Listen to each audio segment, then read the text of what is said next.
Hello, my name is Anne-Marie Arvoy, and I am the owner of Dragonfly Meditation Studio, which is in Mequon, Wisconsin. And this video is just to share with you a little bit of information about how to sit in meditation.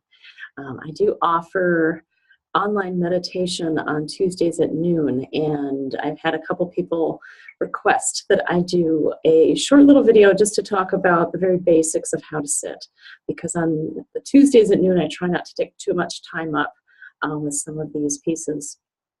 But very basically, what I'd encourage you to do is to sit in a way that's comfortable and sustainable. Because we do sit, for the most part, still through the period of meditation. So to sit in a way that you feel like you can really hold that posture for the entire period of time to the best of your ability. So with that in mind, I'll also just now tell you the things that I typically guide people to do when they're sitting in meditation. One is, regardless of whatever posture you're in, we'll go over that in just a second, is to keep your spine fairly straight. So if you're sitting on a cushion, sitting in a chair, either way, you want to more or less have your spine straight. And that's for a couple reasons. One is that we can allow our spines to hold us up so we don't end up using a whole lot of our muscle energy to hold ourselves up, because that tends to tire us out. The other piece is that when we have a straighter spine, we actually have better blood flow, and it allows us to feel a bit more wakeful. And in the style of meditation that I offer and teach and practice, which is mindfulness-based meditation, we are, what we like to say, trying to fall awake versus fall asleep. Though it can be relaxing, for the most part, we want to do what we can to really wake ourselves up, to be able to pay attention to the moment. So the way I'm sitting right now is I am sitting on what's called a Zafu cushion, and it's just a nice little round cushion. And if you're sitting on a cushion, I would encourage you to have a cushion that's for the most part firm, because that's going to help support your spine better than something that really sinks in and is very soft. So with this kind of posture, sitting on a cushion, there's a few different ways you can sit. Most people choose more of a cross-legged posture, and I'm going to tilt this camera so you can just see. The way I sit, it's called Burmese style, so my legs are actually parallel with each other. And I do that so that I'm not cutting off any circulation. My feet don't fall asleep, my legs don't fall asleep when I sit in this way. This is my preferred style of sitting. The other thing just to point out is that my knees are below my hips. When I find people sitting like this, if they don't have as much flexibility or they have longer legs, then I typically encourage them to sit in a different kind of posture. There are other on the cushion postures that some people choose. One can be, this is what would be considered a half lotus. And if I had the flexibility, I would pull up my other leg up here, and that would be full lotus. For me, that is not comfortable. It's not something that I typically practice, so I don't necessarily recommend that. But it's up to you. If that works for you and that feels comfortable and you don't lose a lot of circulation, it's not distracting, then go for it. The other way you can sit on a cushion, though, is you have one of these round cushions. You can put it on its side like this, and then you basically straddle it with your legs and lean back. And you can use it like it's a bench, so you can be in kneeling posture.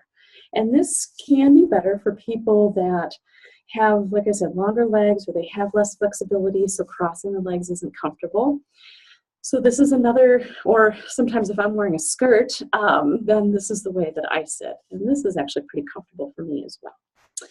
The other very common posture in meditation, and certainly if you're meditating at home, is you may choose to just simply sit in a chair. If you sit in a chair, what I encourage people to do is put feet flat on the floor. So not crossing your legs, because then eventually something's going to probably need to shift again, and you'll be moving a little bit, and you could again cut off circulation that can lead to being uncomfortable, perhaps your foot or leg falling asleep. So encourage 2 feet flat on the floor. If your feet don't hit the floor in the chair that you're in, which sometimes that's the issue for me because I'm short, then just put something underneath your feet, a blanket, a pillow, something that you can rest your feet on. Also, you do still want to try to have your knees below your hips. So if you're sitting in a chair, you don't want your knees way up. You want them still a little bit below your hips at least. And that is really for comfort of the body. There's nothing really much beyond that, but it tends to put a lot of strain on your body if your knees are above. And so with this straight spine, in whatever posture you decide to position yourself in, straight spine, it can help to tuck the chin just slightly so your eyes are directed towards the floor. And that's for a couple of reasons. One is it does allow that natural curve in your neck to be more in line with the rest of your spine, which can be pretty comfortable. But if it's not, that's fine. You can just look straight ahead. Unless your eyes are open, which is another piece of posture. Some people choose to close their eyes, some people keep them open. In my opinion, there's neither right or wrong. It's just a different way of doing it. And if you keep your eyes open, there are certain benefits. It can help you stay more wakeful. There's also potential distractions, though. So if you do keep your head up, you're not angling down, tucking that chin. If you have your head up and you keep your eyes open, you're likely to get distracted by things that you see around you. So if your eyes are open, it's recommended that you tuck your chin, look about 45 degrees towards the floor, pick a little spot that you can find on your carpet, and just rest your gaze is what we like to say. So you're not staring at it, but it's a very soft kind of gaze. So you're resting your eyes. And then other things about posture with your hands, there's really, again, no right or wrong. Traditionally, this is what I do, is I just place my hands right on my legs. That's what works for me, and that's what I've always done. Some people may choose open hand posture or a different mudra. If you're trained in mudras, you can do something like that. Or just simply in your lap is fine too. Really whatever works best for you. And yeah, I mean, I think those are really the main pieces of posture in meditation. The way I lead meditation is I invite people to follow me through different focus points. What I also tell people in that is to stay with me as much as you can and you'd like to, because ultimately meditation is your own individual practice. And so, you know, if you are part of a guided meditation, you feel like really what you want to do is just focus on your breathing, then do that. You know, listen to yourself. Okay, well, I thank you for joining me. I hope that was helpful, and do take care.